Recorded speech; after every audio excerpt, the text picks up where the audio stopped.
Hello everybody, welcome to the Gyrocopter Flying Club. Subscribe and select alerts for updates on the daily content.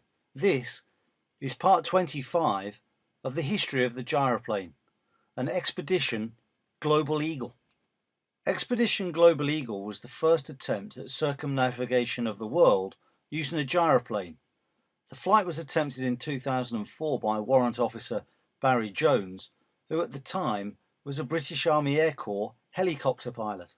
The plan was to leave the home of the Army Air Corps at Middle Wallop and return 3.5 months later, or around 100 days, following a route that was similar to that of Brian Milton in 1998, when he became the first person to fly a microlight around the world. The flight supported 3 charities, Dyslexia, NSPCC and the British Red Cross, and with a team of 11 Army soldiers continued the Army tradition of expeditions as they develop qualities of military personnel, with leadership, initiative, determination and teamwork all being tested. The project launched in 2003 with an attempt at the then world gyroplane range record of 543 miles held by Wing Commander Ken Wallace. It was broken by the team in a flight from Culdrose to Wick for a 580-mile flight, using their Magni M16. The record-breaking rollout complete, the global trip started in 2004 with a need to change aircraft due to technical difficulties with the original. Having crossed into Europe and landing in Ostend, the trip's first big snag was difficulties flying over the Alps and a forced landing in the Italian Alps north of Bolzano due to high winds. His own diary extracts make for more hairy reading.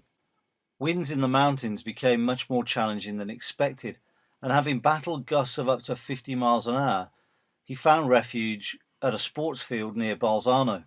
Flight through the Middle East was challenging with the sandstorms, high temperatures and then the cold at altitude before arriving at Muscat. The flight from Muscat to Karachi saw the team break another world record, this time for the longest flight over water, which lasted 6 hours, before he finally landed during monsoon rains in the army base of Gujarati. The delays incurred in the European leg of the journey proved damaging to the effort because Jones, having been forced to arrive during India's monsoon season, and they were the worst encountered for 20 years, where 100 people were already killed in the area alone. The weather in India led to a revised plan to postpone efforts and return to the UK, and then a follow-up trip later to Australia. However, upon return to India, they found that the gyro had spent time submerged in water, with the team members being soldiers and having to return to active duty in early 2005. The whole attempt was abandoned. Subsequent round-the-world gyroplane pilot Norman Surplus pays a lovely tribute to Barry Jones's efforts, claiming Barry was a great advocate for everyone's long-distance gyro flying, bravely being the first ever round-the-world attempt. He was the pioneer's pioneer.